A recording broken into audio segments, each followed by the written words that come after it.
Mon nom, c'est Daniel Gagnon-Larivière, j'ai 31 ans. Ça fait 22 ans que je fais du skate. J'ai commencé à 9 ans. C'est mon cousin à Gatineau, il faisait du skate. Fait que moi et mon frère, on empruntait sa planche souvent pour en faire avec lui. Fait que ça a comme décollé de ça, on trouvait ça cool. Puis après ça, j'ai eu mon premier skate à 9 ans par mon grand-père. Fait que c'est là que ça a commencé. Mais je faisais du skate avec mon frère. On avait un board pour deux. Fait que c'est ça, on se pratiquait. Puis je me souviens, c'est drôle, cette anecdote, là, mon board, je l'aimais bien gros, c'était un beau cadeau, c'était flambant neuf. Mon frère a fait un board slide avec, il l'a tout graffiné. Fait que là, je broyais quasiment. Je disais, hey, mon skate, tu sais. Ça a commencé avec mon cousin, Gab. Ensuite de ça, on a skaté beaucoup, moi et mon frère, là, à Montbéliard. Puis on avait une petite communauté de skate, là. On se rejoignait à la patinoire là, de l'école. On skatait beaucoup là-bas. Ça a commencé de même. Puis ensuite, j'ai rencontré Alain Bergeron aussi au skatepark à Baudry. J'allais souvent skater à Baudry parce qu'il y avait un beau skatepark là-bas. À Montréal, on n'avait pas grand-chose. Sinon, à part faire du skate sur ma galerie chez nous, j'avais pas de place vraiment de m'en faire. Fait qu'à Baudry, j'ai rencontré Japs, ouais, Alain. Fait qu'on a skaté avec lui pas mal. Ouais, dans le fond, c'est ça. Quand ça a commencé à être un petit peu plus sérieux, c'est à Baudry quand j'ai rencontré Japs et sa gang. Les autres faisaient déjà des films de skate. Ça venait un, je pense. Je suis pas sûr que j'étais dedans. Give me one more try, ouais, c'est ça. Avec Mana, Dufresne, Bergeron, Lemieux, Fort. Fait que ça, c'était la gang de gars plus vieux que j'avais rencontrés qui skataient. Puis moi, bon, je skatais tout le temps. Je me débarquais un petit peu. Fait qu'ils m'avaient comme inclus dans le groupe. J'ai commencé à skater plus avec eux autres. Puis suite à ça, écoute, on a fait d'autres vidéos qu'Alain a produit. Là. Puis tout ça, fait que c'est là qu'on a commencé à faire beaucoup de skate, beaucoup de street aussi. On skatait beaucoup dans la rue autre que les skateparks. Fait que c'est là que ça a commencé à être plus sérieux quand on a commencé à faire des films. Après ça, j'ai travaillé au Gravité Board Shop aussi. Fait que ça, tu sais, je me tenais vraiment dans le skate beaucoup. Je faisais des petites compétitions et c'était là. Fait que la Picross faisait longtemps qu'elle était embarquée. Là. Fait que, mais c'est ça. Ouais.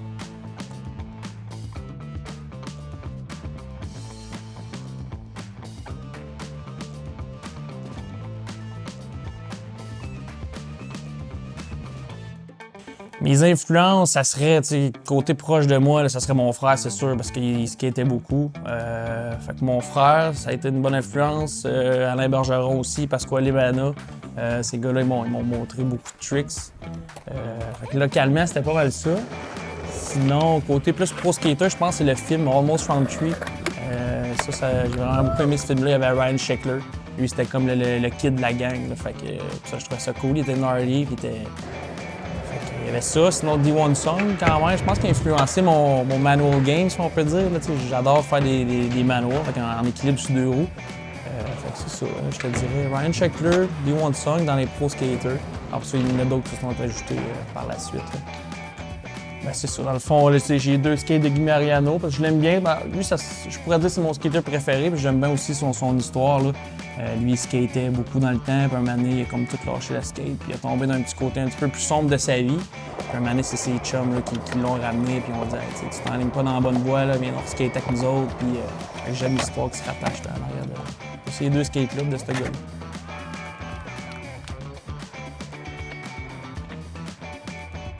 Mon tricks préféré, s'il y en a un qu'il faudrait que je nomme, ça serait le Half Cab Nose 270 South. Ça se rapproche un peu du snowboard. Fait que, je le dérape un petit peu au sol, puis ça me fait penser au snow. Je fais beaucoup de snow aussi. Là. Je fais du snow depuis 9 ans quasiment aussi, comme le skate. Il y a Half Cab Nose 2 Out, sinon Crooked Grind. Crooked Grind, c'est un truc que je vois pas mes récits pour me réchauffer. C'est un truc que je fais d'emblée en embarquant sur mon board. Ouais. Sinon, dans les tricks que j'aimerais faire, il y a un Dream Trick, un truc de rêve. Ça serait c'est un mélange de Half Cab Nose 2 Out, justement, comme mon truc préféré, mais avec un big spin. Fait que ce serait Half Cab Nose Bigger Spin Out. Ou sinon, un Full Cab Flip Nose Grind que j'aimerais bien faire aussi, truc de rêve. Là. Half Cab Flip Nose Grind Backer. Ouais, ça serait. J'aimerais bien ça. Un peu de pratique, je serais capable, je pense, parce que il manquait. Je fais le full cab nose grind, mais il manquait quelques kickflips. Puis là, c'est ça, 31 ans, on vieillit. Là. Je sais pas si j'aurai le temps de le réussir, mais dans mes rêves, je l'ai déjà eu, c'est sûr.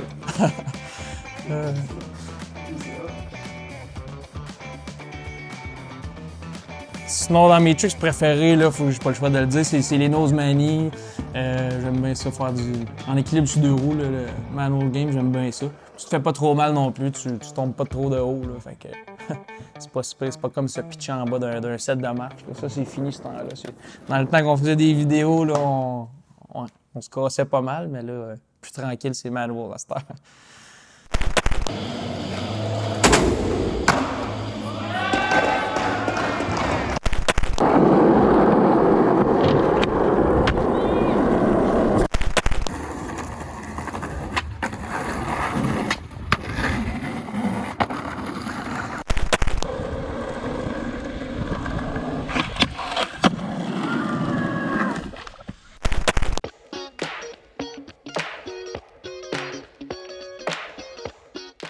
Mon nom est Alain Bergeron et je n'ai jamais fait de nollie big spin backside 5-0.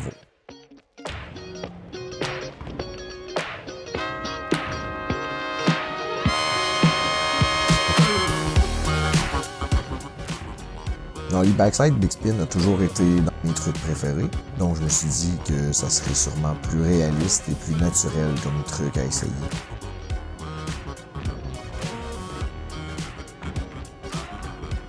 À mon 10e essai, j'ai passé vraiment proche de l'atterrir, ce qui m'a vraiment surpris, mais ce qui m'a aussi motivé à continuer.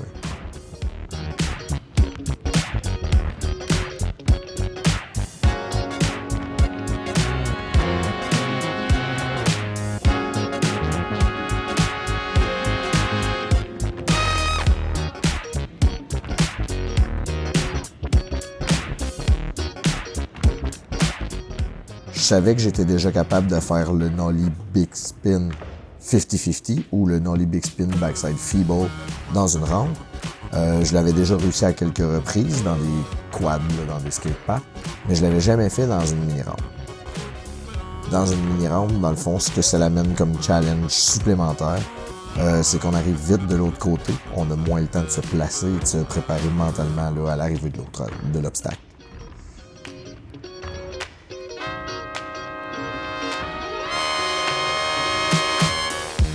Après une trentaine d'essais, j'étais déjà beaucoup plus à l'aise avec la manœuvre. J'ai même réussi là, à atterrir pour une première fois mon truc.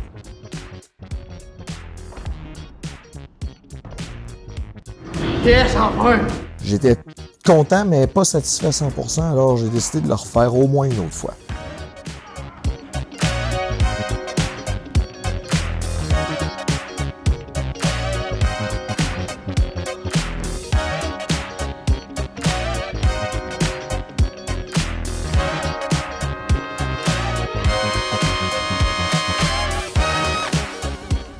Après un certain temps, j'étais encore plus confiant, plus in the zone, comme on dit.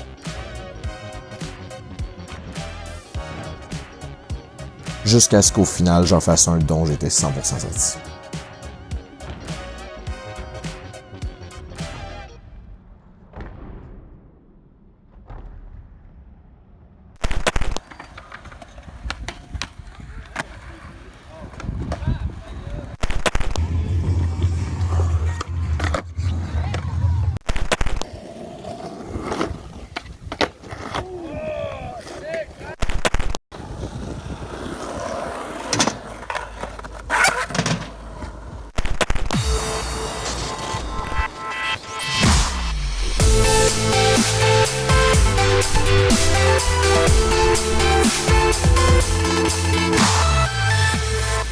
Salut tout le monde, Alain Bergeron d'Abitibi Skate. On est au skatepark de l'école La Source pour le 3e tutoriel de la série tutoriel en collaboration avec l'école. Aujourd'hui, on apprend le 180, une rotation 180 degrés du corps avec la planche du côté frontside. Pour une rotation 180 degrés, comparativement au ollie où nos pieds sont perpendiculaires à la planche et très droits, pour faire un 180, on veut que la planche rotationne dans ce sens-là. Pour faire tourner la planche dans ce sens-là, il faut lui donner un swing dans cette direction. Donc, pour m'avantager, je mets mon pied plus dans ce côté-ci de la courbe au lieu d'être centré, ce qui fait que naturellement, mon pied va partir plus facilement vers l'avant. Pour m'équilibrer, j'avance mon pied avant ici un petit peu. Si mes deux pieds sont sur le même côté, je n'aurai pas d'équilibre, puis ça va me faire tourner quand je vais rouler. Et pour m'équilibrer, je mets mon autre pied un petit peu dans l'autre sens. Comme ça, ma planche est plus en équilibre lors de l'impact et de la manœuvre. Quand on fait un 180, c'est le même principe qu'un ollie. Il faut donner un impact sur le sol ici pour que notre planche rebondisse. Il faut que le derrière de la planche se dirige par là Et avec notre pied avant, on contrôle la planche pour diriger le devant où on veut dans la rotation. Ensuite, on atterrit, mais on atterrit de notre mauvais côté vu qu'on a fait un 180, un demi-tour. En skateboard, c'est pas juste les pieds qui travaillent. On utilise beaucoup nos hanches, on utilise beaucoup nos épaules et notre tête. Souvent, pour tourner, il faut regarder où on s'en va. Donner un swing d'épaule nous aide beaucoup avec les rotations, nos hanches pour remplacer nos jambes quand on veut embarquer sur des modules. Il n'y a pas juste les pieds qui travaillent. Puis en 180, surtout, c'est important de bien tourner ses hanches et ses épaules. Pour quand on atterrit, d'atterrir droit. Il ne faut pas trop avoir de poids arrière, sinon on va perdre l'équilibre et on va tomber. Mais surtout pour bien faire la rotation au départ.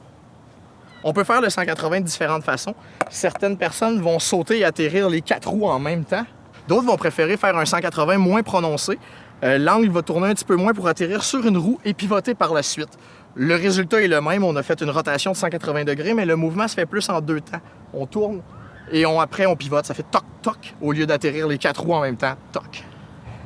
Le 180 est un truc qui se pratique bien sur place aussi. Par contre, il est un peu différent. Quand on le fait sur place, vraiment, on a une rotation vers l'arrière de notre corps. Quand on le fait en mouvement, la rotation se projette vers l'avant, qui est un petit peu plus naturel et facile de le faire en roulant. Moi, personnellement, je préfère pratiquer mon 180 en roulant parce qu'on a un meilleur contrôle. La planche reste plus en dessous de nos pieds.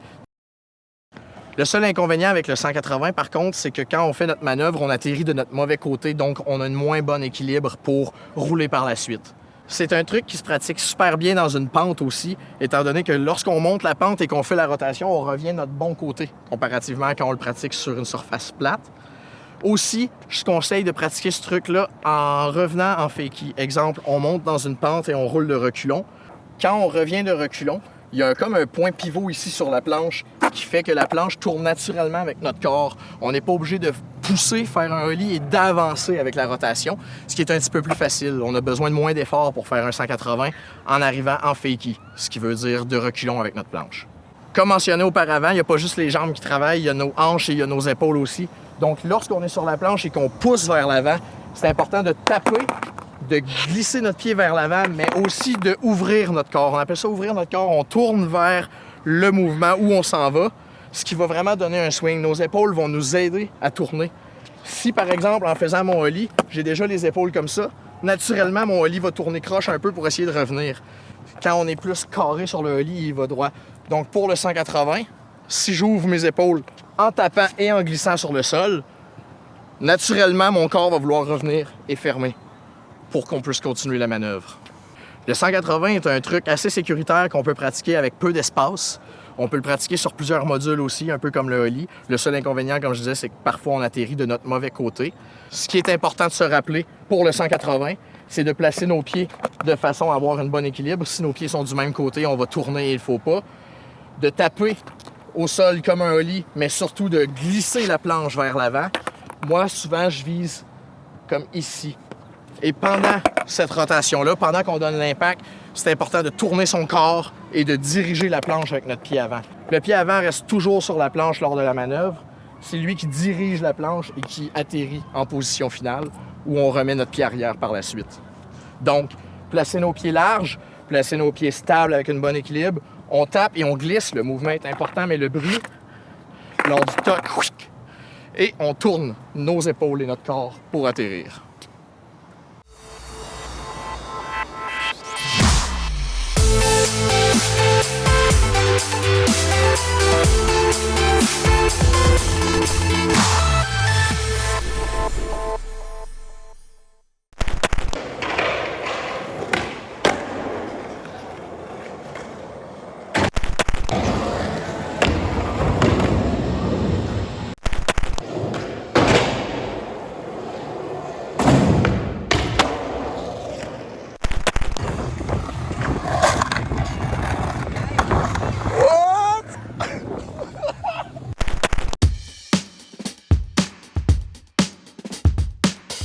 Mon nom, Pasquale Manot. J'ai commencé à skater en 90.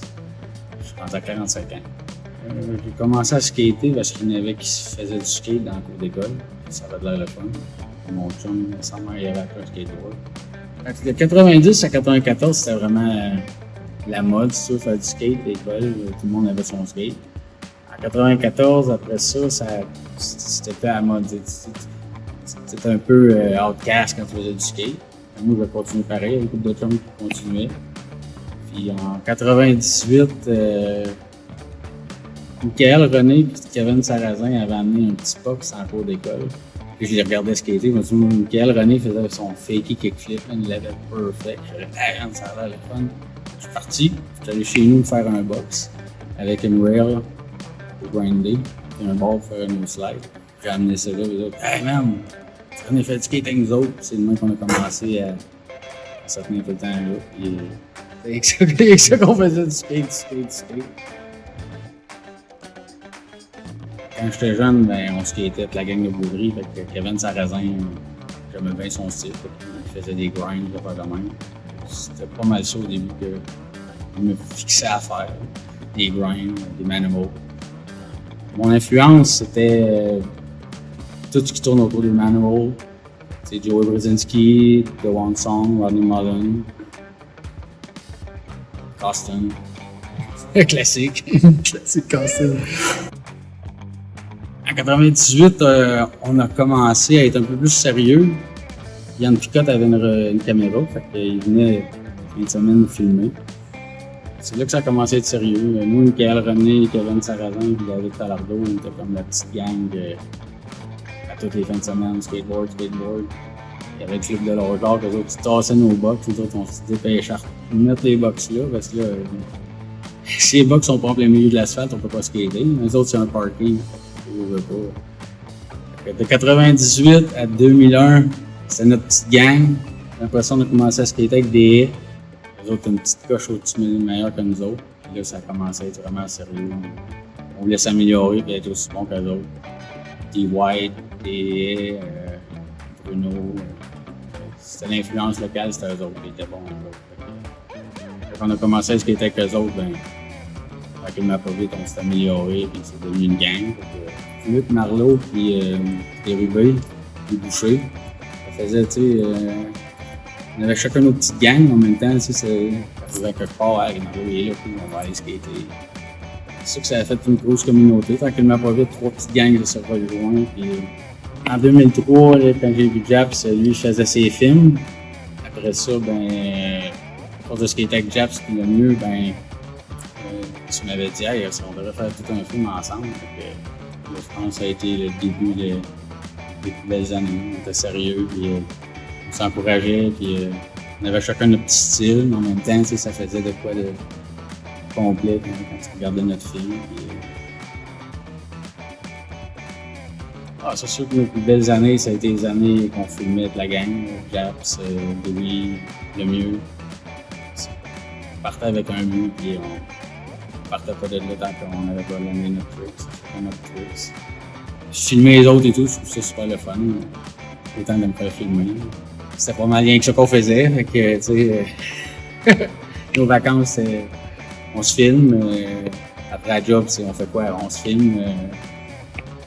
Soit tu filmes les autres, le lendemain, c'est tout qui se fait filmer. C'est vraiment les belles années. De bootleg à Blueprint, je pense, c'est des belles années. Je me souviens encore de la première journée que j'ai rencontré Japs. On était sur le bord du lac. Je passais avec mon truck, puis les autres étaient en train de faire nos slides sur le banc. J'ai dit, on va arrêter de skater avec eux autres. À partir de là, d'ailleurs, chum de skate, on a jamais eu. Des belles années. Après ça, ben, mes trucs préférés, ça a toujours tourné manual flip out, les backtail, les 5-0. C'est mon truc préféré. Les White qui faisaient ça, les 5-0, ça a l'air de faire un essai. Quand tu gâtes ça au début, mais une fois que tu l'as, tu l'as. C'est sûr que tu plantes une couple de bonnes débarques avant, mais c'est partie du skateboard. On fait des gros trucs, il faut que tu fasses mal. C'est partie de la game. Comme ça de même. Les tricks que j'aurais aimé plus faire, ça aurait été en combinaison, faire flip backtail, flip out, ou flip Smith, flip out. J'aimais bien les flip in et flip out. On dirait que ça fait un challenge de plus. En même temps, quand tu viens, t'es là, damn man, that was sick. Ouais. Kickback tail, flip out, je pense, c'est le plus gros truc que j'aurais aimé faire. À part ça, peut-être tree flip nose manual. Des fois, je vois des gens faire ça, je fais damn man, sick shit.